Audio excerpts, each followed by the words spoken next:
तो next question है which type of carbohydrate present in your solution.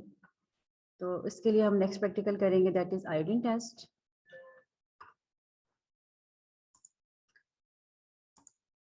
Objectives are first you perform iodine test and then you should observe the effect of pH on iodine.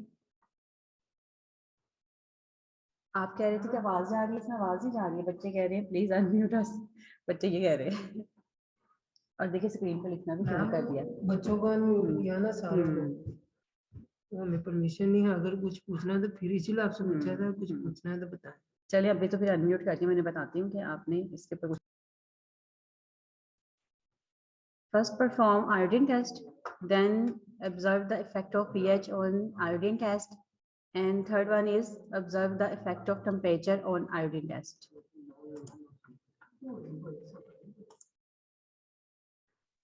What is iodine test? Basically it is a chemical test used to distinguish monosaccharide or disaccharides from certain polysaccharides like starch, dextrin and glycogen. And objectives of this test is to detect the presence of polysaccharides, primarily starch. Principle is iodine test depends on the properties of adsorption possessed by the large polysaccharide molecules. As shown in this figure, polysaccharides, for example, starch. This is the structure of starch. Amylose helix, this is the structure in which glucose monomers are present. Helically coiled polysaccharides adsorb molecules of iodine on their surface to form a complex. These are iodine molecules that are adsorbed on the surface of this helix. Polyiodide ions form colored adsorption complex with helical chains of glucose, residues of amylose. These are polyiodide ions, this one, this one, form colored adsorption complex. When these are adsorbed on the surface, they form a colored complex. For amylose, it form a colored blue-black. For dextrin, it form a black color. Or for glycogen, it form a reddish-brown color complex. Monosaccharides, disaccharides, and branched polysaccharides like cellulose remain colorless. Amylopectin produces an orange-yellow hue. Alkalis disrupt the secondary valencies of polysaccharides, thus iodine released from their surface so color disappear. As shown in this figure, iodine molecules are adsorbed on the surface. When alkalis, for example, sodium hydroxide, treated or added in solution in which iodine is present, the adsorption disrupt or on the basis because secondary valencies of polysaccharides disrupt. Thus iodine released from their surface, so color disappears. Strong acid restores the secondary valencies and helps in adsorption of iodine. The solution again gains its respective color. When the solution is treated with alkalis, color disappear. When we add acid, the pH of the medium again low down and they restore the secondary valencies and the adsorption process again happen and the solution again gains its respective color. चलें ठीक है, iodine test perform करवा रहे हैं। शक्कर मैंने आपको पहले बताया था, नजर आ रहा है? ये देखें शक्कर, ठीक है। शक्कर को लगाना है आपने पिपट के साथ, ठीक है। 2 टेस्ट ट्यूब लेनी है आपने, ब्लैंक और सैंपल। ब्लैंक में आपने कोई भी रीजन डालना है और उसके बाद सैंपल में आपने ओरिजिनल सॉल्यूशन जो हमारा प्रिपेयर्ड होगा वो, ठीक है। सबसे पहले ब्लैंक में 3 ml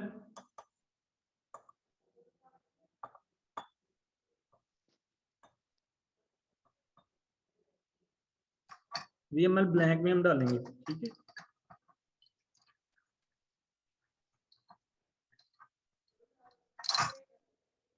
और 3 ml हम ओरिजिनल सॉल्यूशन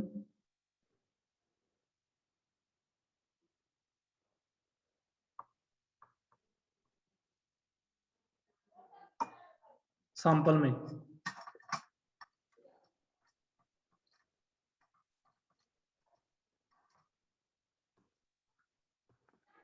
नजर आ रहा है?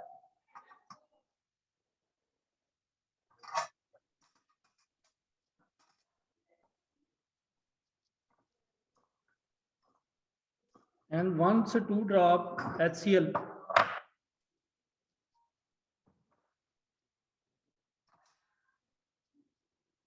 blank and sample.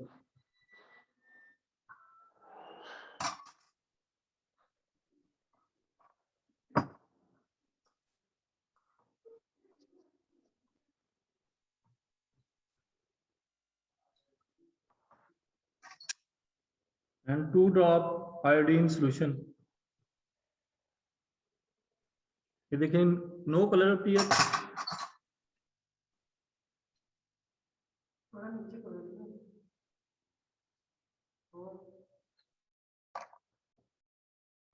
Colour appear. ठीक है जी। उसके बाद जिसमें कलर नहीं है वो नेगेटिव होगा, जिसमें कलर होगा वो पॉजिटिव होगा। उसके बाद हम दूसरा टेस्ट जो है जिसमें कलर अपीयर होगा उसमें हमने 10% NOH डालेंगे तो कलर डिसअपीयर हो जाएगा। Effect of alkali.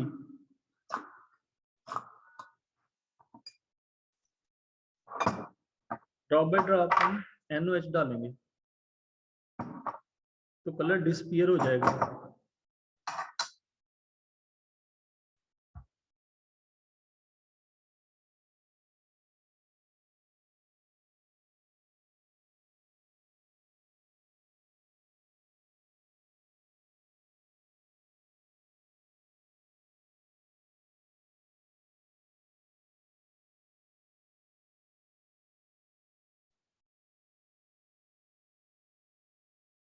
देखिए कलर चला गया।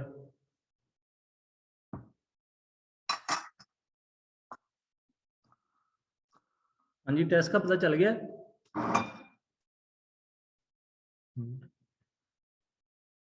बच्चे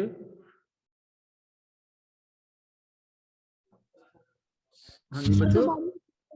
सर हमारा माइक म्यूट कर देता है कोई ना कोई। अच्छा अच्छा। आयोडीन टेस्ट परफॉर्म करना है, उसके लिए हमारे पास रीजन मौजूद होने चाहिए। आयोडीन सॉल्यूशन, HCl और ओरिजिनल सॉल्यूशन। ठीक है, और उसके बाद NOH 10% हमने NOH लगाया हुआ बनाया हुआ है। ठीक है, 2 टेस्ट ट्यूब लेनी है, ब्लैंक और सैंपल। ओरिजिनल सॉल्यूशन क्या है?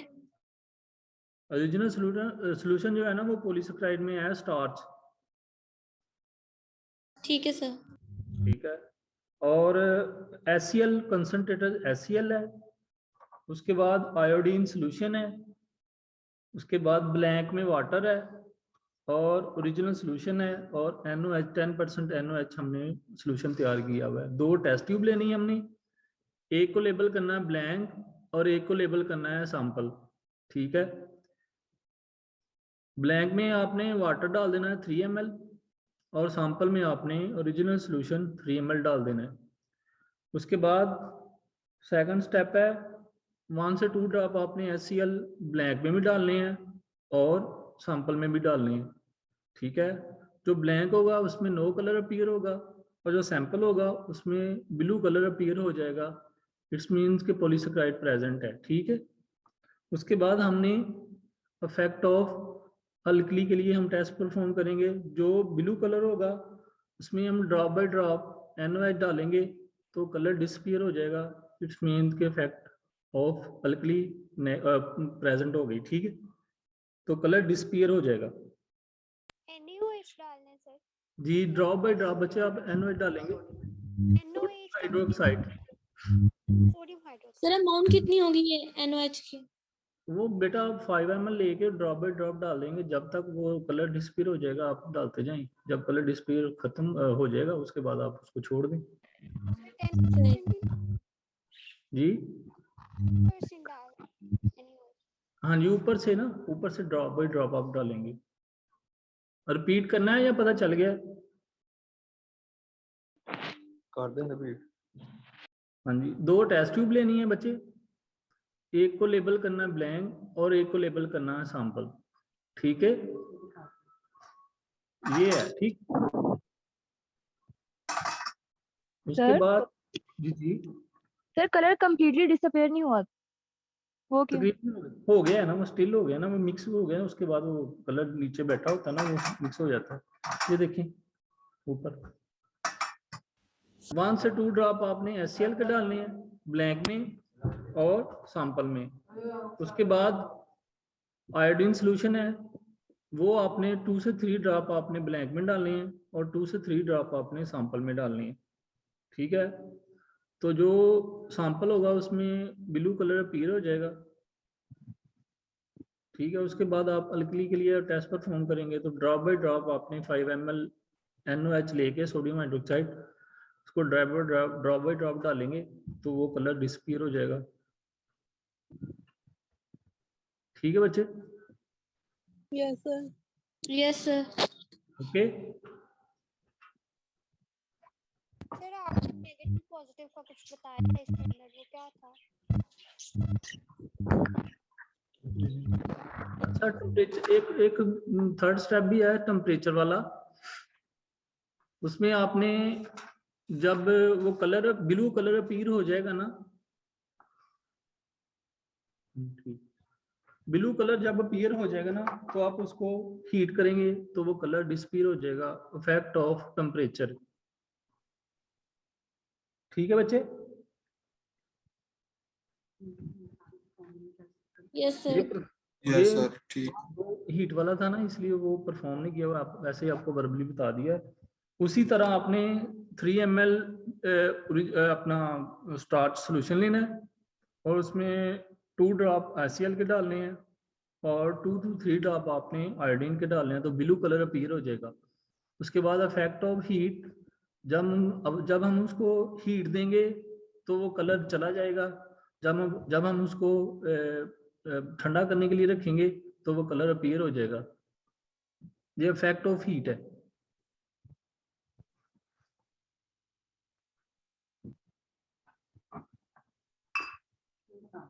जी जी।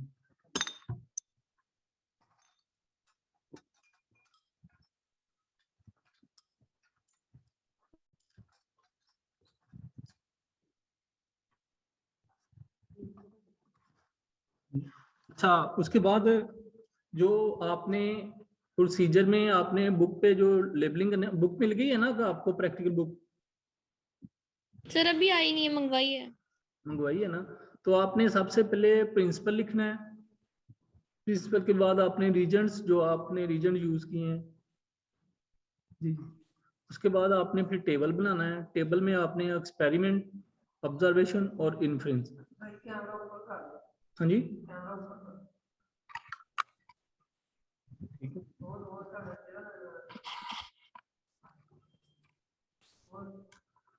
ठीक है, हाँ जी, सबसे पहले आपने प्रैक्टिकल बुक पे प्रिंसिपल, रीजन और टेबल बनाना है। टेबल बना हुआ है वैसे बुक जो आपको मिलनी है ना, तो उसमें टेबल में आपने सबसे पहले एक्सपेरिमेंट, जो जो आपने एक्सपेरिमेंट में इक्विपमेंट यूज किए हैं, मसलन ट्यूब्स, पिपर्स और शक्कर।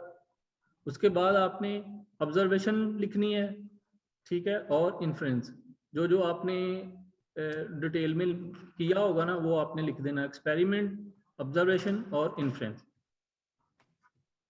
ओके जी।